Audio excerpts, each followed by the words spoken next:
전미예수님, 오늘은 부활 8부 축제 내 금요일입니다. 성부와 성자와 성령의 이름으로 아멘. 오늘 복음은 예수님께서 세 번째 제자들에게 나타나신 이야기를 요한복음이 담고 있죠. 언제 첫 번째 나타나셨죠? 예수님께서 부활하신 날 저녁에, 그 다음에 일주일 지나서 그 예수님이 부활하신 날 저녁에는 어떤 사도가 없었나요? 토마스 사도가 없었죠. 토마스 사도가 있을 때 또 한 번 나타나시고, 이제는 진짜 갈릴레아로 와서 이제 갈릴레아에서 이제 세 번째 나타나시는 이런 내용이죠.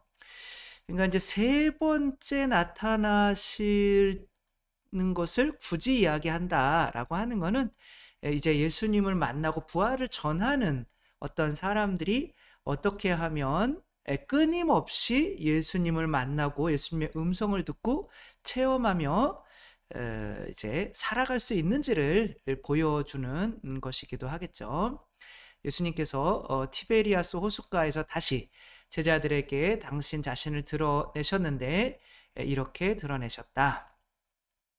시몬 베드로와 쌍둥이라고 불리는 토마스, 갈릴레아 카나 출신 나타나엘과 제베데오의 아들들, 그리고 그분의 다른 두 제자가 함께 있었다. 그 두 제자의 이름을 미 나오지 않죠. 그러니까 이제 굳이 7명을 이제 요한이 나타내려고 한 거죠. 요한복음은 한 처음에 이렇게 시작하죠. 엔 아르케 한 처음에 브레시트 이제 창세기도 이렇게 시작을 하는데, 그러니까 아무튼 그 창세기를 새로 쓰는 것이기 때문에 창세기에서 며칠 동안 창조하시죠? 7일 동안 창조하시는 거. 그래서 7, 7가지 숫자는 요한복음에서 굉장한 위치를 차지하죠.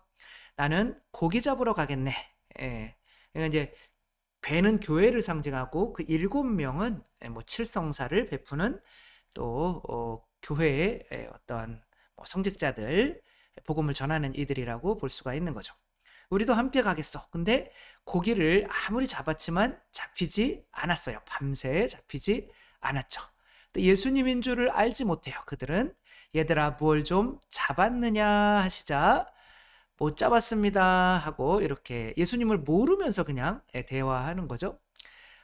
그물을 배 오른쪽에 던져라. 그러면 고기가 잡힐 것이다. 이렇게 말씀을 하시죠. 그래서 밤새 고기를 잡은 이들에게 이렇게 말씀을 하시면 당신이 와서 던지시오. 이렇게 짜증을 낼 수도 있을 텐데 이들은 굉장히 겸손해져 있죠. 그래서 뭐 손해볼 거 없으니까 한번 더 던져보지 뭐라고 했는데 엄청난 고기가 이제 걸려들자 요한이, 예수님께서 사랑하신 그 제자 요한이죠, 그렇죠? 베드로에게 주님이십니다 하고 말하니까 이제 옷을 벗고 있던 옷을 겉옷을 두르고, 여기서 이제 겉옷이라고 하는 거는 에덴 동산에서 이제 가죽옷 그리스도의 옷을 입은 거죠. 나는 그리스도입니다. 이렇게 그런 믿음을 가지고 예수님께 나아가는 거죠. 이제 그물을 끌어올린 다음에 이제 물고기 빵도 놓여 있고 방금 잡은 고기를 몇 마리 가져오너라 라고 해서 이렇게 먹고 있는데, 감히 누구이십니까? 라고 묻는 사람이 없었다. 왜냐하면 그분이 이제 그리스도이신 것이 확실한 거죠. 그러니까 이제 계속 살아가면서 예수님을 체험하는 사람들은 예수님의 부활을 믿고 살아가지만 그 부활에 대한 믿음이 뭔가 계속 내 삶에 영향을 계속 주지는 못하는 거죠. 그래서 또 어떤 분들이 냉담이 안 믿고 있었는데, 저희 성당 옆에도 그 전에 있던 신부님이 가셔서 성수를 뿌려주니까 마귀가 계속 보였었는데, 이게 귀신이 식탁 위에 올라가 있는, 이제 식당을 하시는 분인데, 이제 그래서 했더니 이제 사라진 거예요. 그래가지고 또 성당에 이렇게 이게 성당을 믿어야겠구나 그래가지고 다니다가 또 그러나 이제 그런 체험 가지고는 그 어떤 오래 가지 못하는 거죠. 계속 체험을 해야 되는 거예요. 계속 체험을 해야 된다면 계속 물고기를 잡으려고 해야 되는 거죠. 153이라고 하는 거는 이런 의미에서 하느님의 자녀들 이라고 하는 그 말에 이제 히브리 말에는 그 숫자 1, 2, 3, 4 그건 아라비아에서 쓰던 어떤 숫자였는데 그 히브리어는 이 말 자체의 숫자가 있어요. 그래서 하느님의 자녀들이라고 하는 것을 이제 쓰면 그 숫자가 153이 되는 거예요. 그걸 합치면. 아무튼 뭐 그렇게 예수님을 체험한다는 거죠. 이런 삶을 살아가는 것이 기쁨 아니겠느냐라고 할 수 있죠. 얼마 전에 이제 김재덕 신부님이 저희 성당에 오셔서 이제 강의를 이렇게 하셨죠. 웬만하면 저보다 유명한 분은 안 부르려고 이렇게 하지만 그래도 네, 신자분들이 이렇게 부르셔서 또 성령기도에 이렇게 왔다 가셨는데 이분이 이야기하시는 것 중에 이제 유학을 갔다 오셨는데 그 신학교에서 분명히 나는 성서대학에서 힘든 데서 성서를 공부하고 왔는데 한 8년 공부하셨다고 그러는 것 같아요. 공부하고 왔는데 아무도 신학교에서 나를 불러주지 않는 거죠. 그러니까 나중에는 이제 대전교구에 이제 계시니까 다른 신부들이 쟤는 뭔가 문제가 있어서 신학교에 못 들어가는 거 아니야? 이제 그런 식으로 이제 신학교만 바라고 있었던 거죠. 본당에 있으면서. 그러면서 이제 나중에는 그래서 어떤 사제들이 모이는 그런 큰 미사 같은 데는 나가기가 싫더래요. 자꾸 이상한 눈으로 바라보니까. 그래서 막 스트레스 때문에 굉장히 힘들어하고 있었는데 이거 어떻게 해야 되는 거지? 그러니까 성체조배를 하다가 보니까 이제 지금 있는 성당에서 말씀과 성체를 통해서 내가 공부하고 온 것을 증명해야겠다라는 생각이 들더래요. 그래서 매일매일 신자들한테 또 말씀도 외우게 하고 또 코로나 때 뭐 그 전에 또 냉담자들 방문을 해서 많은 냉담자들이 또 성당으로 돌아오고 이제 유튜브를 시작해서 또 코로나 때 유튜브로 말씀의 전리하고 성찬의 전례는 이제 기다리고 있으면 차 몰고 와서 이렇게 받고 근데 코로나 19 때 미사 참례가 97%까지 이렇게 해서 신문에도 나오고 그러면서 이제 또 유명해져 가지고 저보다 유명해져 가지고 아무튼 이렇게 오셨었는데 너무 좋으시더라고요 신부님이. 그래서 야 저렇게 열심히 사시는 분을 확실히 이렇게 좀 가까이 해야겠다 그래야 또 뭐 물론 뭐 주위에 열심히 사시는 분들이 많이 있지만 그래도 더 큰 자극을 이렇게 받을 수가 있으니까는 거죠. 근데 이제 이런 분들이 이게 신학교에서 내가 5분 동안 기도 이렇게 기회를 드릴 테니까 말씀을 안 하시면은 나는 신학교 나간다 뭐 이렇게 하다가 나랑 조금만 더 머물러 줄 수 없겠니? 라고 하는 그 말씀에 이제 무너졌던 그런 체험이 있잖아요. 근데 그런 거죠. 이렇게 듣는 거예요. 그러니까 오른쪽에 그물을 던져라. 이 말을 계속 들어야 돼요. 내가 뭔가 잘 안 되고 있는 것 같아. 그때 내가 지금 뭐가 문제지? 밤새 그물을 쳤는데 한 마리도 못 잡았어요. 열심히 했는데 뭐가 문제지? 라고 할 때 자꾸 들어서 그대로 이게 긴가민가 하단 말이에요. 그게 예수님인지 아닌지. 근데 많은 열매를 맺게 돼요. 그러면 예수님 맞구나. 그렇게 체험하면서 살아가게 되는 거죠. 저는 신학교에 뭐 여기 이제 제가 있는 성당인데 제가 이제 신학교에 들어와 가지고는 뭐 기도하고 이제 피정지도 하고 이제 그런 신부가 되기를 원했었어요. 근데 유학을 가라고 하더라고요. 나이도 이제 많게 해가 들어와 가지고 또 외국말 배우고 그러는 것도 좀 힘들 것 같고 그래서 안 가려고 이제 길을 썼는데 갔단 말이에요. 근데 야 이제 막상 가야 되는 이런 상황이라면 어떻게 해야 되지? 그 성체조배를 하니까 답이 성체조배더라고요. 성체조배를 3시간씩만 하면 잘 끝낼 수 있고 오겠구나. 그래서 이제 걱정했죠. 다른 사람들은 와가지고 성당에만 3시간씩 앉아 있으니까 공부는 안 하고 그래도 한 적어도 5년은 걸리는 박사학위를 3년에 마치고 들어왔잖아요.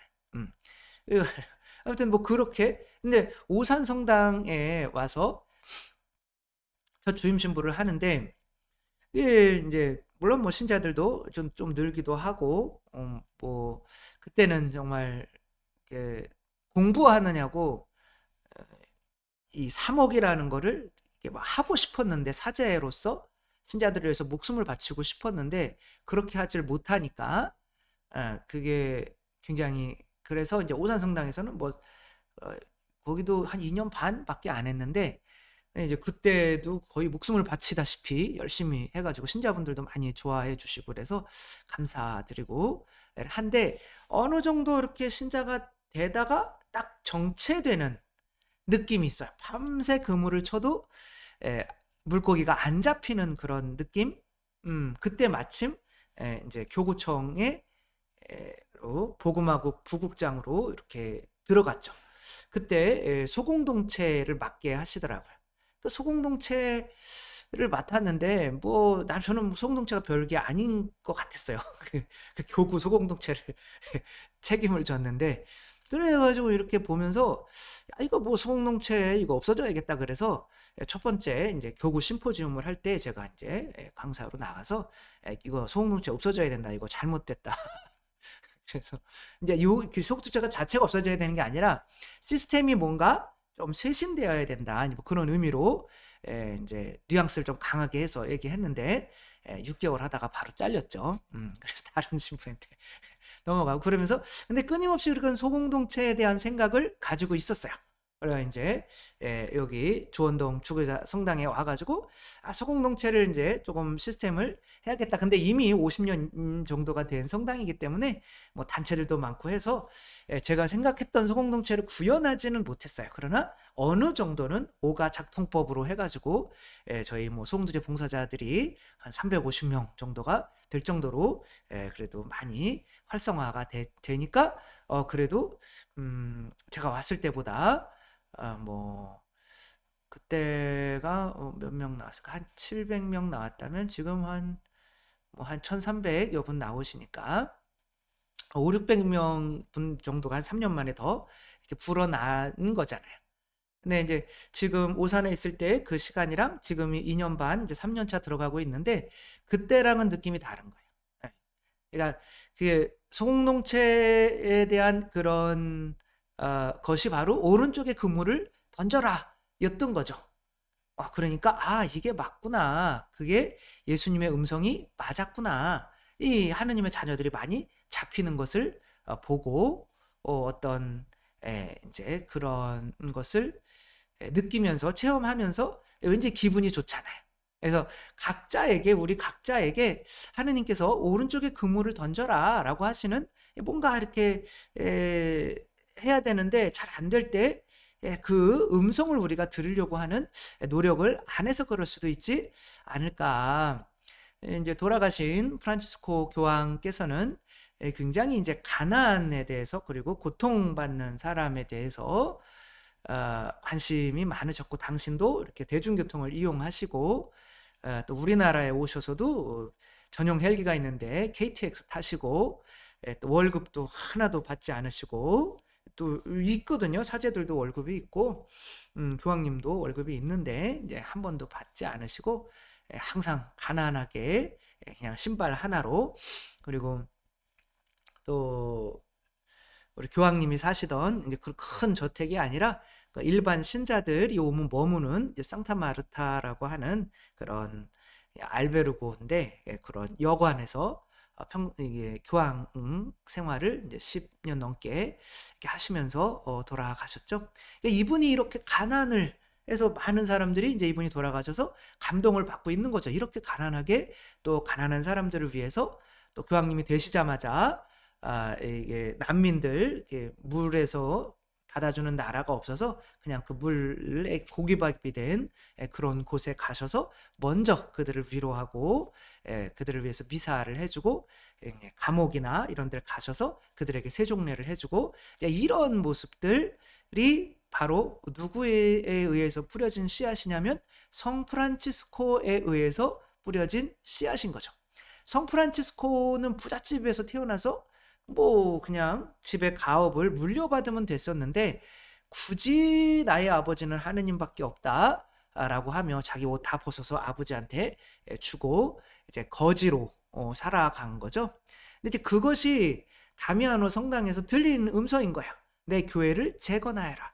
그러니까 이제 그 교회를 이렇게 재건하는 건데 그 분이 가난이라고 하는 그게 오른쪽에 그물인 거야. 던질 그물. 나는 가난의 그물을 던질 거야. 그렇게 했기 때문에 자꾸 부유해지려고 하는 이 교회를 견제하는 프란치스코 수도회가 이렇게 만들어지게 된 거죠. 그리고 그 결과가 이제 프란치스코 교황님도 나오게 된 거죠. 우리가 예수님의 부활을 체험하면 복음을 전하지 않을 수가 없죠. 나 붙잡지 말고 너 가서 형제들에게 이제 갈릴레아로 가라고 전해라. 부활했다고는 것을 네가 증인이 되라. 그렇게 하는데 증인이 되면은 많은 물고기들이 잡혀야 되는데 또 잘 안 잡히고 이렇게 할 때 과연 이제 내가 그 멀리서 들려오는 그 예수님의 목소리에 귀를 기울이고 있는가 아니면 귀 딱 막고 그냥 계속 그냥 그물만 나는 이렇게 열심히 사는데 왜 안 되지? 이러고만 있지는 않은가? 이렇게 생각하며 이렇게 뭐 잘 들을 줄 알아야 되는 거죠.